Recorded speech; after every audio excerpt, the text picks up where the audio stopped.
Good morning students. मैं Sunita, lecturer geography, government senior secondary school Mutthalhatta Sonipat. एक बार पुनः आपके साथ एक और टॉपिक शेयर करने के लिए आई हूँ और वो टॉपिक है वायुमंडल में जल। सेकेंड टॉपिक है इसी चैप्टर का, वायुमंडल में जल का सेकेंड पार्ट है संघनन और बादल। पहले पार्ट में हमने किया था आर्द्रता क्या होती है, पता चल गया होगा आपको कि बारिश के बाद एकदम घुटन हो जाती है। क्यों होती है? क्योंकि आर्द्रता बढ़ जाती है और वायु में क्या होती है, जलवाष्प की मात्रा अधिक होती है तो गर्मी बढ़ जाती है, देखने में ठंड लगती है तो उससे सफोकेशन होती है ना। तो वो हमने आर्द्रता किया, अलग अलग प्रकार की थी। फिर हमने किया वाष्पीकरण।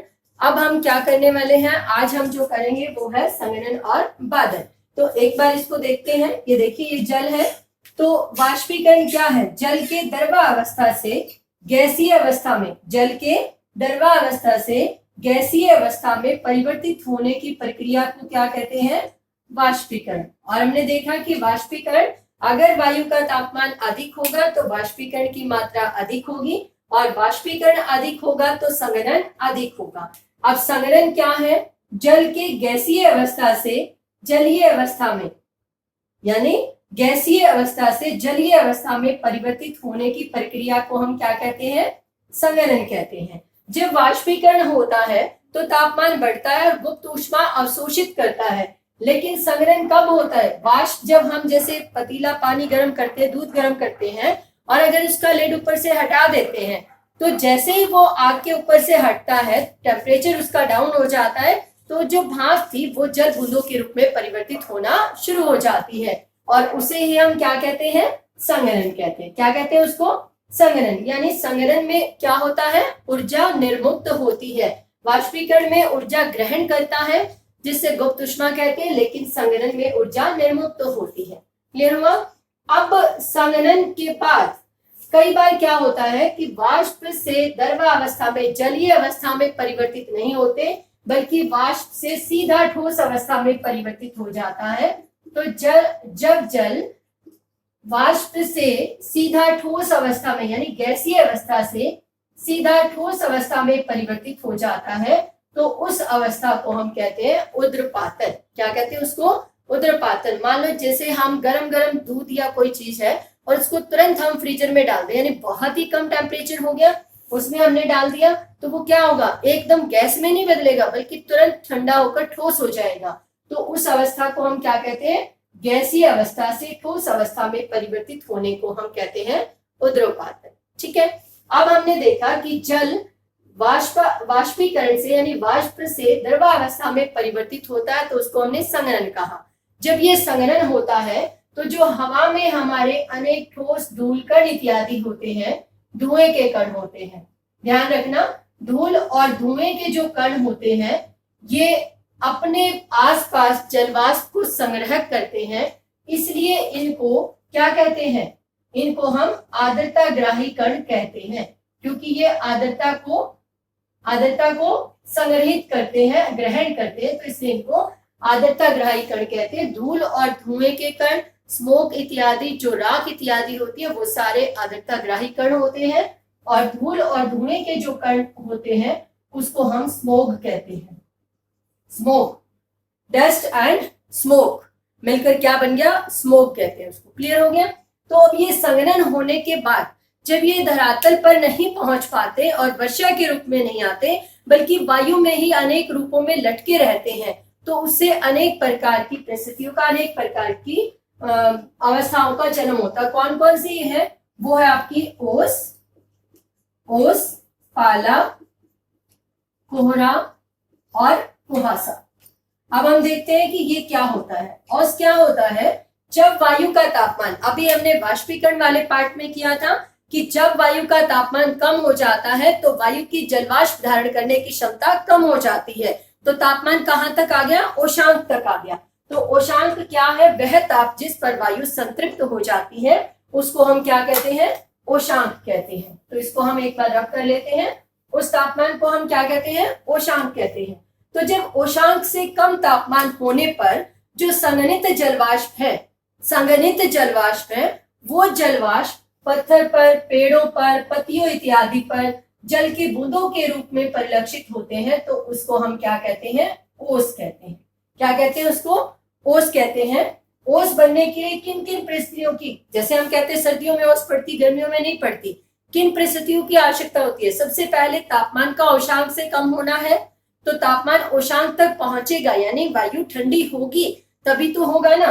तो उसके लिए परिस्थितियां क्या है, शांत वायु, वायु का शांत होना आवश्यक है। अगर वायु शांत नहीं होगी तो जो जलवाष्प संघनित होकर वायु में लटके रहेंगे वो नीचे गिर जाएंगे, झड़ जाएंगे और ओस नहीं गिरेगी। तो शांत वायु, लंबी रातें जिसमें वाष्प तापमान प्रावर्तित अधिक होता है जिससे तापमान कम ज्यादा होता है, तो लंबी रातें होगी, शांत वायु हो गई। स्वच्छ आकाश यानी बादल रहित आकाश, बादल रहित आकाश का होना आवश्यक है। और दिन में तापमान का खुली धूप का होना, तेज धूप का होना आवश्यक है। जब तेज धूप होगी तो वाष्पीकरण अधिक होगा, वाष्पीकरण अधिक होगा। रात्रि में लंबी रातें तो तापमान उसी दर से गिर जाएगा, संघनन बहुत तेजी से होगा। वायु शांत होगी तो वायु का अवरोध उन जलकणों को अपने अंदर लटकाए रखेगा, समाहित रखेगा। और अगर स्वच्छ आकाश होगा तो अवशोषण करने की क्षमता भी बढ़ जाएगी। तो इन चारों परिस्थितियों के कारण जब तापमान औशांक तक पहुंच जाता है तो जल कणों की बूंदों का धरातल पर जमाव ना होकर पेड़ पौधों की पत्तियों इत्यादि पर छोटी छोटी बूंदों का जमाव हो जाता है, उसको हम कहते हैं ओस। ठीक है, दूसरा आ गया पाला। पाला, जब ये जलकण, संघनित जलकण उस धरातल के वायुमंडल के संपर्क में आते हैं जिसका तापमान बहुत कम होता है, तो उसके कारण जो ये संघनित जलकण है ये पतले पतले जम जाते हैं, इनका तापमान बहुत कम हो जाता है, हिमांक से कम हो गया तो वो क्या हो गया, धरातल के निकट ही तापमान कम है तो वहां पर ये जल की बूंदें जम जाती हैं और धरातल पर लंबी दूरी तक हमें परत सी, बर्फ की चादर सी दिखाई देती है जिसको हम कहते हैं पाला पड़ गया, पाला गिरता है। तो इसकी भी परिस्थितियां वही होंगी, शांत वायु, लंबी रातें, स्वच्छ आकाश और तापमान का हिमांक से कम होना। उसमें औशांक था, इसमें हिमांक से कम होना। नेक्स्ट आता है कोहरा और कुहुसा।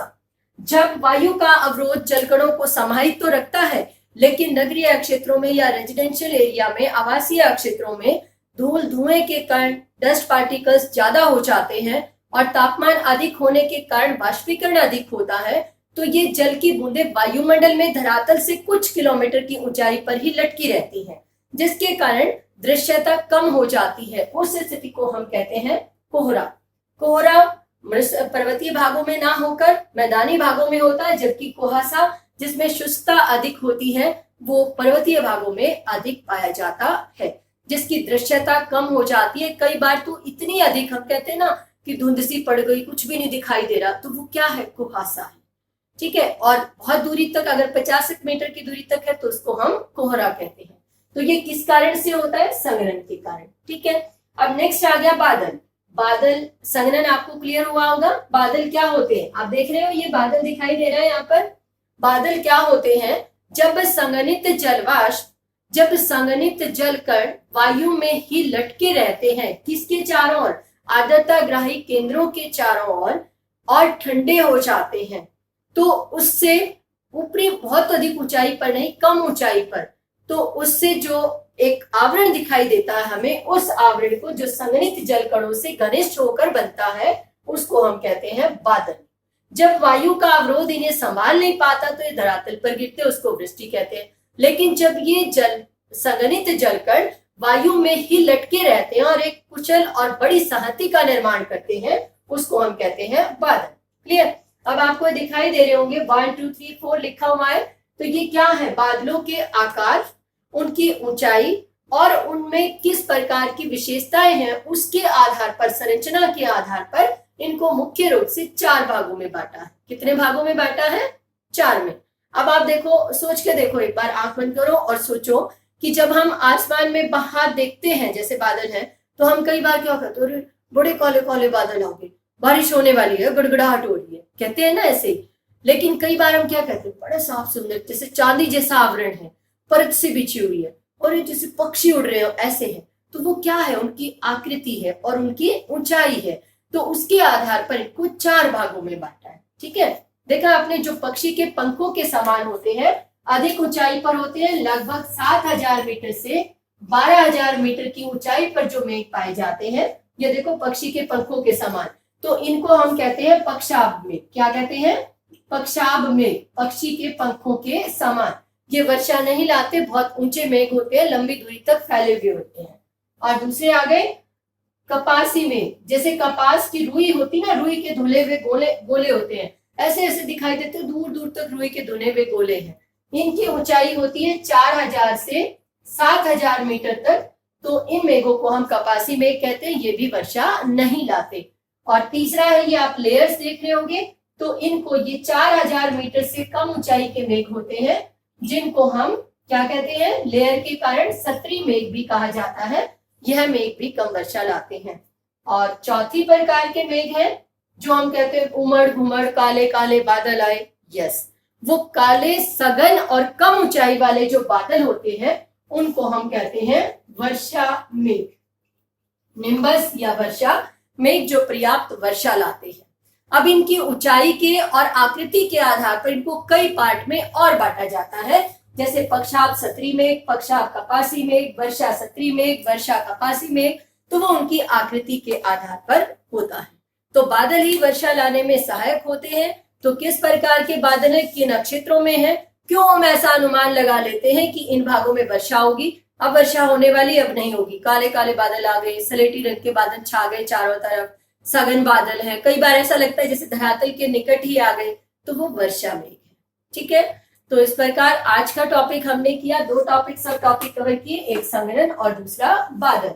संघनन क्या था? जल का गैसीय अवस्था से, किसमें? जलीय अवस्था में, गैसीय अवस्था से द्रवावस्था में परिवर्तित होने को संघनन कहते हैं। और जब ये द्रवावस्था से सीधा ही किसमें आ जाता है? ठोस अवस्था में आ जाता है, तो उसको हम ऊर्ध्वपातन कहते हैं। संघनन के बाद क्या क्या अवस्थाएं होती हैं, क्या क्या वायुमंडल में प्रक्रियाएं होती हैं? वो थी ओस, पाला, कोहरा और कुहुसा। ओस कब पड़ती है, पाला कब पड़ता है, क्या परिस्थितियां होती हैं? These are very simple topics, small topic but very important topic. So read this chapter carefully. I hope you understand. Okay, thank you. Have a nice day.